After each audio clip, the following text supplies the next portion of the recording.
You ask Tiger to solve. This deals with linear equations with one unknown. The final result is x equals 7.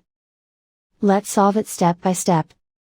Group all constants on the right side of the equation. Subtract 9 from both sides. Simplify the arithmetic.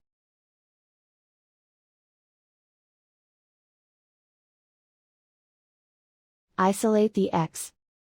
Divide both sides by 3. Simplify the fraction. Find the greatest common factor of the numerator and denominator. Factor out and cancel the greatest common factor. And so the final result is x equals 7.